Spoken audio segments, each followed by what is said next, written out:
गुरुर्ब्रह्मा गुरुर्विष्णु गुरुर्देव महेश्वराय गुरु साक्षात् परब्रह्म तस्मै श्री गुरुवे नमः। श्री गुरु चरण कमलेभ्यो नमः। आज हम अथ नावाड़ वित्त के बारे में जानेंगे कि आपको नावाड़ वत का जप कैसे करना है। अथ नावाड़ वित्त इस प्रकार रात्र सूक्त और देव्य शीर्ष सब का पाठ करके पश्चात निम्नलिखित रूप से नावाड़ मंत्र के विनियोग न्यास और ध्यान आदि करें।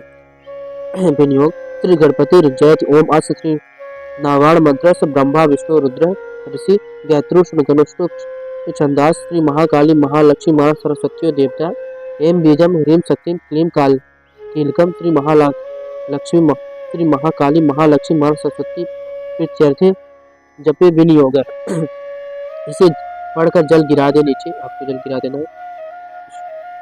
नीचे लिखे न्यास वाक्यों से एक एक कर का उच्चारण करके दाहिने हाथ की अंगुलियों से क्रमशः सिर मुख हृदय गुदा दोनों चरण और नाभ इन अंगों का स्पर्श करें। यहाँ पे ऋष न्यास के बारे में दिया गया है। जब आप संपूर्ण पाठ करते हैं, संस्कृत में पाठ करते हैं या निम्न संपूर्ण पाठ करते हैं तो आपको न्यास करना चाहिए। दोनों समय अध्ययन करने वाला निष्पाप और होता है। मध्य तर्क में तृतीय अध्याय के समय जप करके वाक सिद्धि प्राप्त होती है। नई प्रतिमा पर जप करने से देवता सान्निध्य प्राप्त होता है। प्राण प्रतिष्ठा के समय जप करके प्राणों की प्रतिष्ठा होती है। भौम सुनी मातृ सिद्धि अमृत सिद्धि योग में महादेवी की सन्निधि में जप करने से महामृत से तर जाता है। जो इस प्रकार जानता है वह महामृत से तर जाता है। इस प्रकार यह अविद्या नाशिनी ब्रह्म विद्या। यहाँ पे नावाड़ मंत्र के यहाँ पे न्यास करना हो गया। आपको हाथों को स्पर्श करना है, हाथों की गुलियों को, फिर हृदय न्यास में आपको अपने हृदय के अंगों को स्पर्श करना है। अगर आप चाहें तो ये न्यास भी कर सकते हैं। न्यास दिए गए हैं।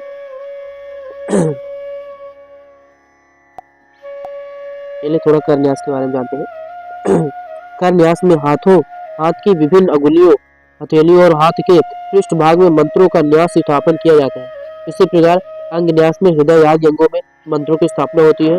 मंत्रों को चेतन और मूर्तिमान मानकर उन अंगों का नाम लेकर उन मंत्र में देवताओं का ही स्पर्श और बंधन किया जाता है।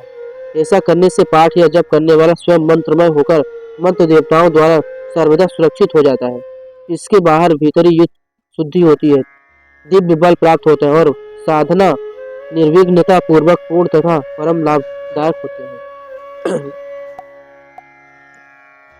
न्यास ओम ऐं अंगकुष्ठाभ्याम नमः। दोनों हाथों की तर्जनी अंगुलियों से दोनों अंगूठे का स्पर्श। ओम ह्रीम तर्जनीभ्याम नमः। दोनों हाथों की अंगूठे से दोनों तर्जनी अंगुलियों का स्पर्श। ओम क्लीम मध्य माभ्याम नमः। अंगूठे मध्यमा और अंगुली का स्पर्श। ओम चामुंडाय अग्नि अनामिकाभ्याम नमः। अनामिका अंगुलियों का स्पर्श। ओम बिच्चे कनिष्ठाभ्याम नमः। कनिष्ठा अंगुलियों का स्पर्श। ओम ऐं ह्रीं क्लीं चामुंडाय बिच्चे करताल पृष्ठाभ्याम नमः। हथेलियों और उनके पृष्ठ भाग पर स्पर्श करना। हृदय न्यास इसमें दाहिने हाथ की पांचों अंगुलियों से हृदय आदि अंगों का स्पर्श करना। ओम ऐं हृदय नमः। दाहिने हाथ की अंगुली से पांचों अंगुलियों से हृदय का स्पर्श। ओम ह्रीं शीर्षे स्वाहा सिर का स्पर्श। ओम क्लीं शिखाय स्वाहा वसट शिखा का स्पर्श। ओम चामुंडाय कवचाय हुम दाहिने हाथ की अंगुली से बाएं कंधों का और बाएं हाथ की अंगुली से दाहिने कंधों का स्पर्श। ओम बिच्चे नेत्र याय बहुसट दाहिने हाथ की अंगुली से अग्रभाग से दोनों नेत्रों और ललाट के मध्य का स्पर्श। ओम ऐं ह्रीं क्लीं चामुंडाय बिच्छे अस्त्राय फट। यह वाक्य पढ़कर दाहिने हाथ को सिर के ऊपर से बाएं ओर से पीछे की ओर ले जाकर दाहिनी ओर से आगे की ओर ले जाए और तर्जनी की तथा मध्यमा अंगुलियों से बाएं हाथ की हथेली ताली बजाए। अच्छा न्यास निम्नलिखित वाक्यों को पढ़कर क्रमशः शिखा आदि का दाहिने हाथ की अंगुलियों से स्पर्श करना। ओम ऐं नमः शिखायाम। ओम ह्रीं नमः दक्षिण नेत्रे। ओम क्लीं नमः वाम नेत्र बाएं नेत्र को स्पर्श करना है। ओम चाम नमः दक्षिण कर्णे। ओम बूम नमः वाम कर्णे, ओम नाम नमः दक्षिणा नासापुटे, ओम ऐं नमः वाम नासापुटे, ओम भीम नमः मुखे, ओम ओम चमचे ऊंचे नमः गुहे। इस प्रकार न्यास करके मूल मंत्र के 8 बार व्यापक दोनों हाथों द्वारा सिर के से लेकर पैरों तक के सब अंगों का स्पर्श करके फिर प्रत्येक दिशा में चुटकी बजाते हुए न्यास करें। दिंग न्यास। ओम ऐं प्राच्यै नमः, ओम ऐं अग्नेयै नमः, ओम ह्रीं दक्षिणायै नमः, ओम ह्रीं नैऋत्याय नमः, ओम क्लीं प्रतीच्याय नमः, ओम क्लीं वायव्याय नमः, ओम चामुंड्याय नमः, ओम उदित्याय नमः, ओम चामुंड्याय ईशान्याय नमः, ओम ऐं ह्रीं क्लीं चामुंडाय विच्चे ऊर्ध्वाय नमः, ओम ऐं ह्रीं क्लीं चामुंडाय विच्चे भूमाय नमः। फिर नवाणुविद का यहाँ पे ध्यान दिया गया है।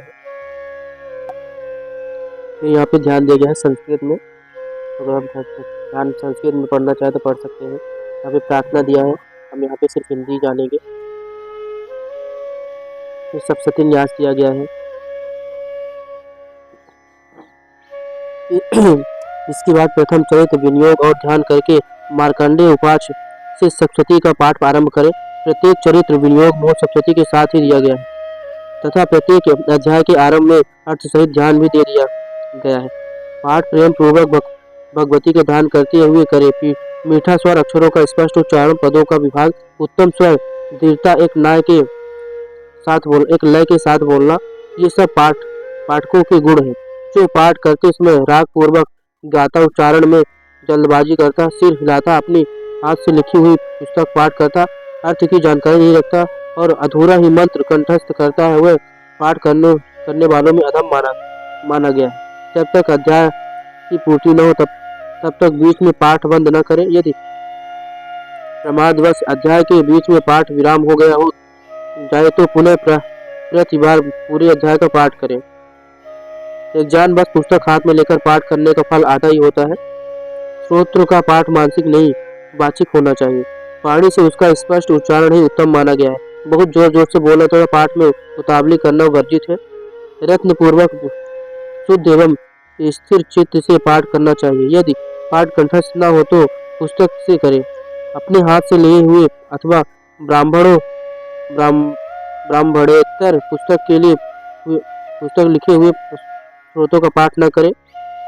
यदि एक शस्त्र से अधिक श्लोकों का या मंत्रों का ग्रंथ हो तो पुस्तक देकर ही पाठ करें। इससे कम श्लोक हो तो उन्हें कंठस्थ करके बिना पुस्तक के भी पाठ किया जा सकता है। अध्याय के समाप्त होने पर इति वध अध्याय तथा समाप्त शब्द का उच्चारण नहीं करना चाहिए। अध्याय की पूर्ति होने में कहना चाहिए श्री मार्कंडेय पुराणे सावर्णिके मन्वंतरे देवी महात्मने प्रथम, अगर प्रथम चरित्र हो, द्वितीय तृतीय जो भी हो, प्रथम ओम तत्सत, इस प्रकार द्वितीय तृतीय आदि कहकर समाप्त करना चाहिए। तो आज के लिए बस नहीं, कल हम लोग सीखेंगे प्रथम अध्याय का पाठ करना। तब तक के लिए जय श्री राधे श्याम।